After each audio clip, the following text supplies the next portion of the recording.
Good day, Miss Buri. My name is Jojie Cansico from BSBA1.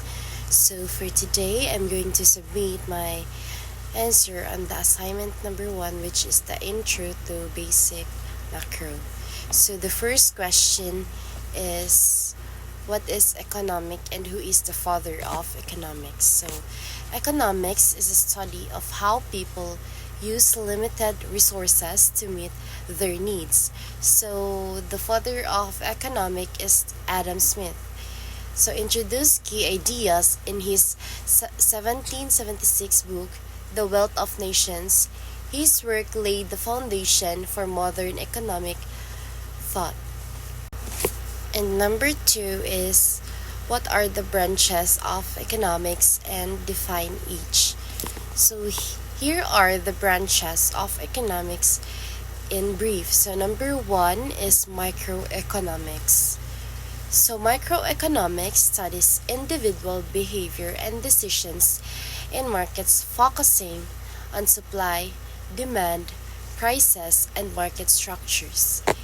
And number 2 is the microeconomics looks at the economy as a whole, examining national issues like inflation, unemployment, GDP, and monetary policy. And the number 3 branch is the development economics. So focuses on improving economic conditions in developing countries, dealing with poverty, growth, and development strategies. And the number 4 branches, which is the international economics, examines trade between countries, including exchange rate, trade policies, and globalization. And the number 5, which is the behavioral economics, studies how psychological factors affect economic decisions, challenging the idea that people always act rationally. And the last one, which is the environmental economics. So it analyzes the economic impact of environmental policies, focusing on sustainability, resource use, and pollution control. So there are the 6 branches of economics. And number 3 is, what are the 10 basic principles of economics?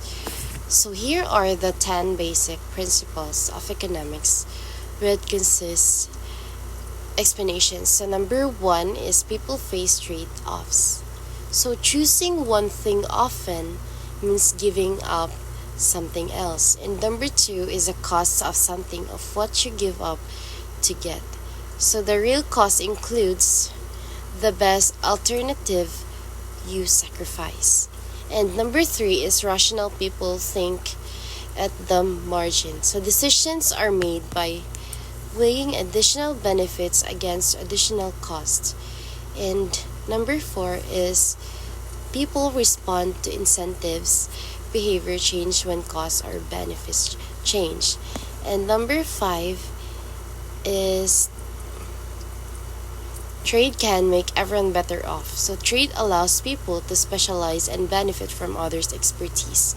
Number 6 is markets are usually a good way to organize economic activity. So free markets often lead to efficient outcomes. And number 7 is the government can sometimes improve market outcomes. So in my thoughts, government intervention can correct market failures like monopolies or pollution.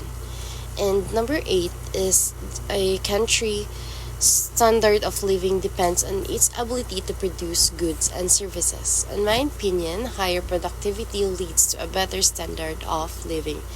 Number 9, which is the price rise when the government prints too much money. So excess money supply leads to inflation. And lastly, which is the society faces a short-run trade-off between inflation and employment. So lowering inflation can temporarily increase unemployment and vice versa. So that's the 10 basic principles of economics.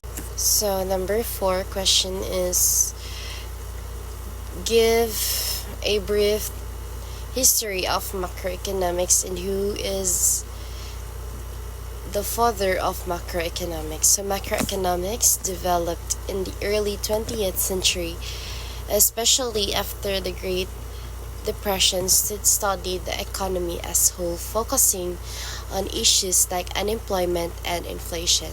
So John Maynard Keynes is considered the father of macroeconomics for his 1936 work where he introduced the idea that government intervention can help stabilize the economy. So number 5 is what are the macroeconomics impacts and goals of a country and its impact to the nation. So macroeconomic concerns and goals include economic growth, boost overall production and living standards. Number 2 is employment, reduce unemployment and increase job opportunities. Number 3 is inflation, so keep prices stable to protect purchasing power.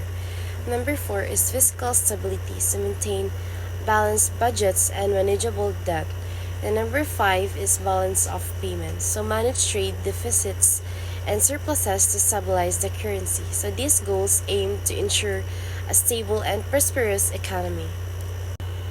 So number 6, I show the circular flow model and explain through your understanding. So the circular flow model shows how money and resources move in the economy. So number 1 is households. Provide labor and spend income and goods and services. Number 2, businesses. Produce goods and services and pay wages to household. Number 3, government. Collects taxes and provides public services. Number 4 is financial markets. Handle savings and investment. Number 5, foreign sector.